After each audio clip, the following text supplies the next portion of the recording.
Hey everybody, it's Jason Blaha here, and today I want to talk to you guys a little bit about injury prevention on the deadlift. And I may do this as a two-part series because there's two different sets of things going on, and I do get a lot of people who comment who really don't know a lot about the deadlift. Maybe they're relatively new lifters.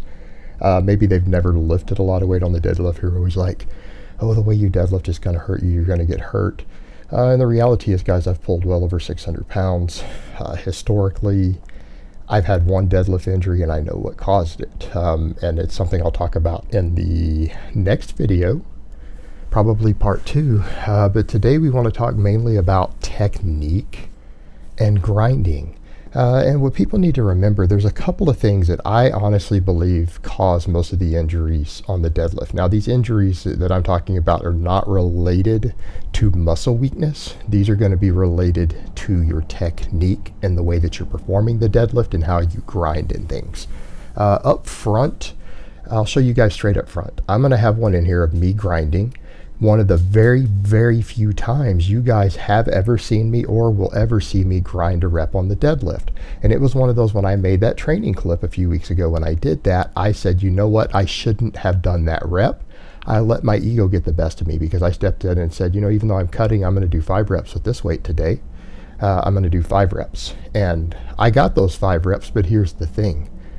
That 5th rep in that set was a grinder. It was a grinder, and you guys notice that I'm jerking on the way up. All right, and I call that shimmying, and a lot of people, when I've said that in the past, they don't know what that term means. They don't know what that term means. Jerking movements on the way up. In other words, it wasn't a smooth, clean pull from top to bottom. The weight stopped moving at some point. All right, that is how I honestly believe most disc injuries and a fair number of bicep tears happen on the deadlift.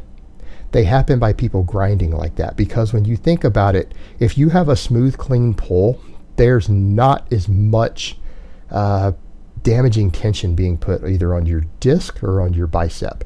And what I mean there is, if you think about it, you're pulling against a weight and it's just a pull. If you guys ever watched things break, like a cable or something snap, if you've ever done any sort of rigging or anything like that, usually if there's a jerking up and down movement, that's usually when they snap. The same thing when we're talking about how does anything you use, anyone who's worked in industrial stuff or any sort of construction or anything, think about a jackhammer. How does a jackhammer bust through concrete?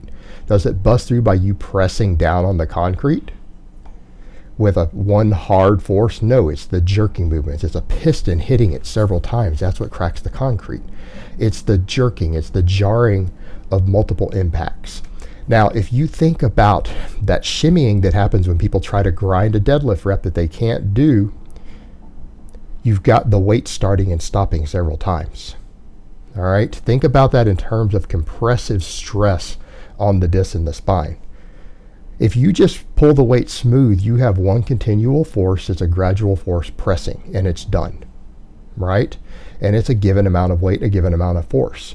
If the weight starts and stops a couple of times in the lift, what just happened? You created a tremendous amount of additional compressive force, way more than you would have had you just picked up the weight. So when you think about that in terms of herniating a disc or cracking the cartilage in between your vertebrae, not just cracking the disc themselves, because that happens, but cracking of the cartilage between your vertebrae. Isn't that the best way to do it? If you really wanted to damage that stuff, isn't that how you do it? Several hard, jarring hits. Not one smooth, hard downward force, which is what, if you pick up 500 pounds off the floor, you just pick it up and it comes up smooth and quick. All right, you've got a certain amount of force there, but if those jarring, they have way more impact force if you start and stop the weight several times, because it has a bounce to it. That bar whips a little bit, it bounces.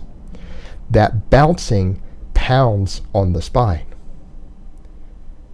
I could have gotten seriously hurt doing that rep. I mean, that was 515. That's a lot of weight to be bouncing on your spine. That's what I did. Same thing on the bicep. We think about bicep tears. If you think of your biceps as being like a cable, the bicep tendon, because that's usually what ruptures, it's like a cable, right? If you wanted to rip a cable, how would you cause the most tearing in it? Several hard jerks and a bounce. Like if you were to take a weight and just hang a weight on any given cable, and those tendons are a cable.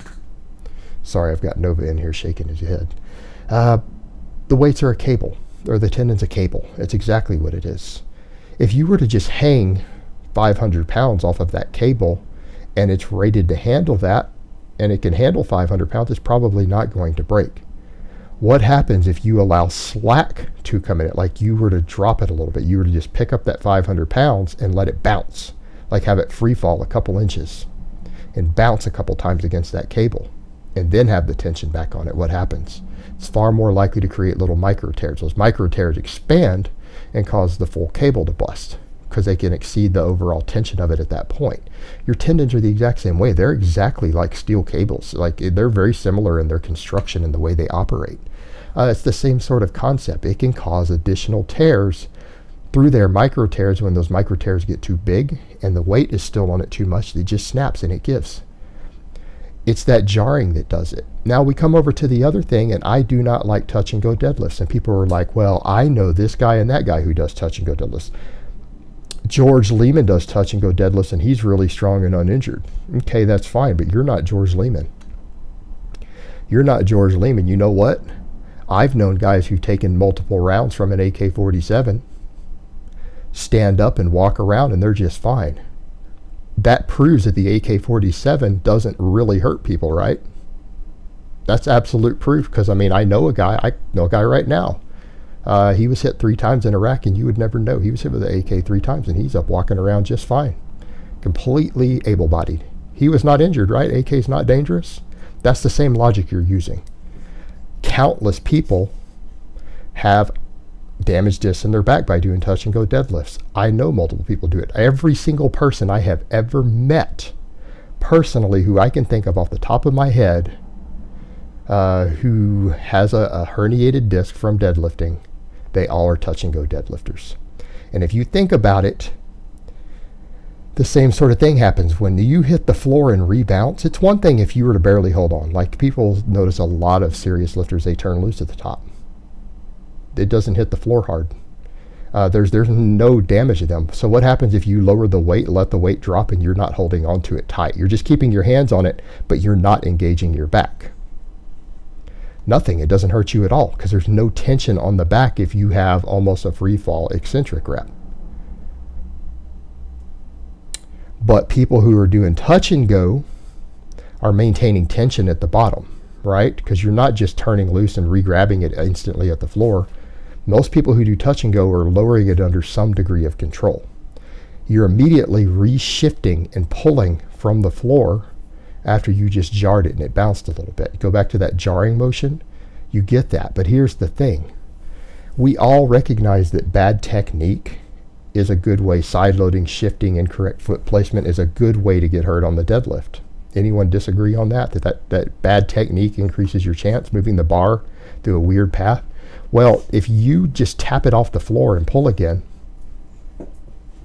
and you don't reset everything, you don't make sure that your hips are reset perfectly, that your spine isn't reset perfectly by doing a full reset of the weight, aren't you risking hitting bad technique with a fairly heavy weight on every single rep? And people say, well, it's a small risk. Yeah, but what if you're doing 3 sets of 5 reps where you bounce every week? Let's say you're doing 6 rep sets. You do 3 6-rep sets every week, just throwing that number out there.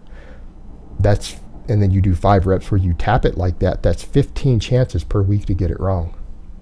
That's 15 times per week you're risking taking that 1 in 1,000 chance that you're going to get a really bad rep, that you're going to side load things and hurt yourself. I mean, how many times do you need to risk a 1 in 1,000 chance 15 times every week before eventually you roll the dice enough times? It's like they would say, if you roll the dice enough times, they have to come up 7 or 11 sooner or later. So, that being said, not resetting the weight is a really good way to injure yourself. Number one, it doesn't build the strength you want out of the bottom. People are doing it for hypertrophy. I can do more work. Okay, not really. Your muscles aren't. Because if you could do more work, if it was doing more work, you wouldn't be able to do all those reps. You'd be fatigued, so you're not doing work. That's the whole point. You're not doing the work. You're using inertia from the bottom, and you're skipping the hardest part of the exercise. So you're not really working harder. But the whole point is you're also risking bad technique on all the subsequent reps after the first one, because you're not resetting yourself correctly. So that also increases the chance of injury. All right, guys, but that's really all I have to say on that today. I hope it's been informative, and I'll talk to you guys next time. We'll probably make a part 2.